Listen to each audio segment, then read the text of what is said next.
एक ही दिन में अमेरिका के राष्ट्रपति डोनाल्ड ट्रंप ने पहले कहा भारत और रूस को चीन के हाथों खो दिया और फिर 12 घंटे बाद पीएम मोदी को द ग्रेट प्राइम मिनिस्टर और अच्छा दोस्त बना दिया। तो आखिर ये अचानक यू टर्न क्यों? क्या मोदी पुतिन जिनपिंग की मुलाकात से अमेरिका डर गया या फिर ये सब ट्रंप की नई टेरिफ पॉलिटिक्स का हिस्सा है? आज हम इस कूटनीतिक खेल के बारे में समझते हैं। चीन दौरे के दौरान प्रधानमंत्री नरेंद्र मोदी की जिनपिंग और पुतिन से मुलाकात हुई। इसके कुछ ही घंटों बाद अमेरिकी राष्ट्रपति डोनाल्ड ट्रंप के तेवर बदलते हुए नजर आए। 5 सितंबर की सुबह करीब 6 बजे ट्रंप ने सोशल मीडिया प्लेटफॉर्म पर लिखा, ऐसा लगता है कि हमने भारत और रूस को चीन के हाथे खो दिया। उम्मीद है उनका भविष्य अच्छा होगा।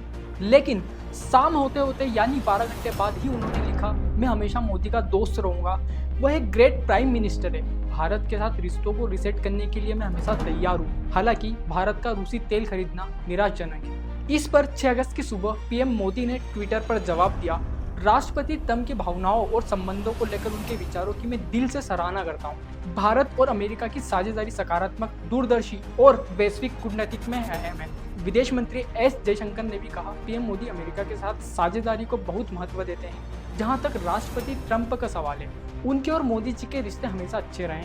हालांकि ट्रंप की टिप्पणी से पहले 4 सितंबर को उनके ही पूर्व एनएसए यानी जॉन बोल्टन ने कहा था कि ट्रंप और मोदी की पहले जैसी दोस्ती अब खत्म हो चुकी है। भारत अमेरिका के रिश्ते बिगड़े कैसे? ट्रंप का रवैया हर देश के साथ टकराव वाला रहा। उन्होंने अमेरिका फर्स्ट नीति के तहत दुनिया भर पर टैरिफ लगाए। भारत में जीएम फसलें और नॉन वेज वाली गाय का दूध बेचने की कोशिश पर भारत ने सख्त जवाब दिया, ट्रेड डील नहीं हो सकती। पाकिस्तान और कश्मीर के मुद्दे पर ट्रंप ने बार बार मध्यस्थता की पेशकश की, जिसे भारत ने बार बार खारिज किया। और इसके बाद 7 अगस्त से भारत पर 25% अतिरिक्त टैरिफ लगाया, जिसमें साफ लिखा था कि रूस से तेल आयात के कारण यह सजा दी गई। विदेश मंत्रालय और पीएम मोदी ने साफ कहा कि भारत अपने किसानों और ऊर्जा सुरक्षा पर कोई समझौता नहीं करेगा, यानी रिश्तों में खटास अब सार्वजनिक हो चुकी थी। ट्रंप का रुख क्यों बदला? विशेषज्ञ बताते हैं कि इसके 3 बड़े कारण हैं। ट्रंप की दबाव बनाकर राजनीति करने की पॉलिसी। ब्रह्मा चेलानी कहते हैं कि ट्रंप की नीति लेन देन वाली है। वह एक दिन सख्त बयान देते हैं और अगले दिन दोस्ती दिखाते हैं। ये उनका तरीका है दबाव बनाने का और मीडिया में चर्चा पाने का।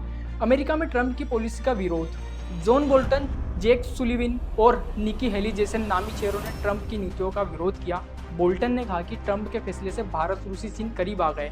इकोनॉमी एक्सपर्ट शरद कोहली कहते हैं कि टैरिफ लगाकर अमेरिका खुद को भी नुकसान पहुंचा रहा है। और बात यही खत्म नहीं होती है, भारत को रूस चीन के पाले में जाने से रोकना। एससीओ समिट में मोदी, जिनपिंग और पुतिन साथ नजर आए। भारत, रूस, चीन दुनिया की 37% आबादी और 32% जीडीपी को मिलाकर प्रतिनिधित्व करते हैं। तीनों देशों का संयुक्त सैन्य खर्च भी अमेरिका से ज्यादा है, इसलिए अमेरिका ने इसे रणनीतिक खतरे की घंटी माना। नवतेज सरना ने कहा कि मोदी का जिनपिंग और पुतिन से मिलना अमेरिका के खिलाफ सीधा कूटनीतिक संदेश था। तो भाई अब बात ये करते हैं कि क्या ट्रंप के दोस्ताना बयान से रिश्ते सुधरेंगे? पूर्व राजनयिक केपी फेबियन कहते हैं कि ट्वीट से बड़े बदलाव की उम्मीद नहीं करनी चाहिए। ब्रह्मा चेलानी मानते हैं कि फोन कॉल बेहतर पहल होती है। सीमा सुरोही कहते हैं कि मोदी और ट्रंप की बातचीत अप्रत्याशित हो सकती है, इसलिए जरूरी है कि कोई नया तरीका अपनाएं। राजन कुमार के मुताबिक ट्रंप अप्रत्याशित है, उनके बयान कब बदल जाएंगे कहा नहीं जा सकता। सबसे बड़ा सवाल ये है, टैरिफ कम होंगे या नई डील होगी? शरद कोहली के अनुसार बातचीत के रास्ते खुले हैं। भारत अमेरिका की दोस्ती सिर्फ ट्रेड तक सीमित नहीं है, defence, ISRO, NASA partnership, culture आदि भी जुड़े हैं। ट्रंप के बावजूद उनके सलाहकार पीटर नवारो और वित्त मंत्री हावर्ड लुटनिक भारत के खिलाफ बयान दे रहे हैं। उन्होंने कहा कि रूसी तेल खरीदना बंद करो, ब्रिक्स से दूरी रहो, अमेरिका डॉलर का साथ दो। लेकिन नवतेज सरना कहते हैं अगर डील होती है तो भारत अपने बुनियादी हितों से समझौता किए बिना ही करेगा। भारत यह छवि नहीं बनने देगा कि वह ट्रंप के दबाव में आए। तो साफ है कि ट्रंप की भारत को खोने वाली चिंता और फिर मोदी को अच्छे दोस्त बोलना जैसे बयानबाजी सिर्फ सहयोग नहीं है, इसके पीछे दबाव बनाने की अमेरिका की नीति, ट्रंप की घरेलू राजनीति और रूस चीन से भारत की बढ़ती नजदीकी तीनों मिलकर काम कर रही है। अब सवाल यही है कि क्या आने वाले महीनों में ट्रंप और मोदी दोनों अपने अपने हितों को बचाते हुए रिश्तों को एक नए आयाम पर ले जाएंगे या फिर टैरिफ वार और कूटनीतिक खटास बढ़ती जाएगी? इस पूरे मुद्दे पर आपकी क्या राय है? कमेंट सेक्शन में जरूर बताइएगा। और अगर वीडियो अच्छा लगा होगा तो हमारे इस चैनल को सब्सक्राइब करना ना भूलिएगा।